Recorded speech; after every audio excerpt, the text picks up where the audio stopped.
Standard enthalpy of formation, standard enthalpy of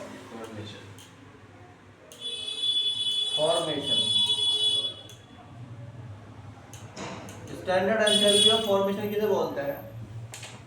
हम कहते हैं the standard enthalpy of formation या change, standard enthalpy change, the standard enthalpy change for the, किसके लिए? Formation of one mole, for the formation of one mole, एक mole बनाने के लिए क्या?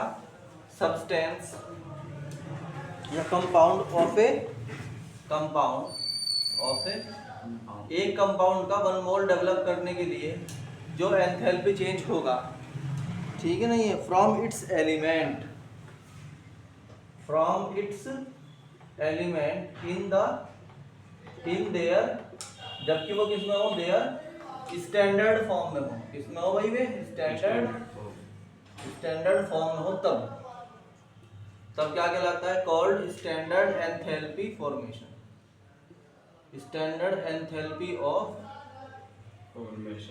फॉर्मेशन।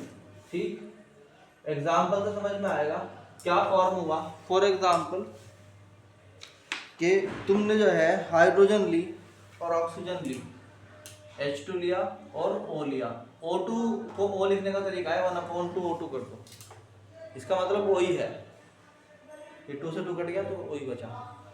क्या बनेगा इससे? H2O बनेगा लिक्विड फॉर्म में। ठीक, अब ये क्या बता रहा कि भाई जब हमारे पास हाइड्रोजन था वो भी गैसियस फॉर्म थी, ऑक्सीजन था वो भी गैसियस फॉर्म थी, तो इनके मिलने से कुछ एनर्जी रिलीज हुई, some amount of energy release, that is minus के वो प्लस के 285.5 किलो जूल पर, ये एनर्जी रिलीज हुई इतने से, इसके होने से। ठीक, तो तुम कहोगे कि अगर पहले जो है रिएक्टेंट, तो यहाँ पर जो है हम कह सकते हैं कि भाई अगर इसकी टोटल एंथैल्पी जो थी वो H1 थी और इसकी एंथैल्पी H2 थी, तो डेल्टा H जो है वो क्या है? Change in enthalpy, change in delta H बराबर होती है कितना? H2 minus H1, that will be called minus के 285 किलो जूल पर मोल। इसे निगेटिव में क्यों लिखा? क्योंकि H2 कम है H1 से। भाई इतनी एनर्जी निकल गई ना, इन दोनों में से तो निकली, वो बाहर थोड़ी आई कहीं से, इन दोनों के पास जो एनर्जी थी, एंथैल्पी थी, उसमें से इतनी निकल गई। इन द सेम वे अगर calcium carbonate, calcium oxide CaO और कार्बन डाइऑक्साइड CO2 मिलते हैं आपस में, तो बनता है CaCO3, जो कि सॉलिड फॉर्म है। ये भी सॉलिड फॉर्म है मगर ये गैसियस फॉर्म है। तो ये बताते हैं कि भाई जब ये मिलके कैल्शियम कार्बोनेट बनाते हैं तो उस टाइम पर 178.3 किलो जूल पर मोल एनर्जी रिलीज होती है।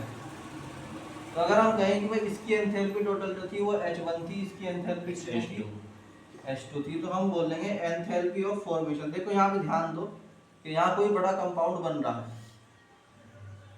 Enthalpy of formation that will be delta H equal to H2 minus H1, that will be equal to minus के 173.8 किलो जूल पर मोल। इसे क्यों कहा गया माइनस में? क्योंकि ये वहां पर देखो निकल रही एनर्जी, रिलीज हो गई, तो लॉस इन द, तो लॉस हुआ है ना। इस तरीके समझ में आया कि नहीं आया? ये था एंथैल्पी ऑफ फॉर्मेशन।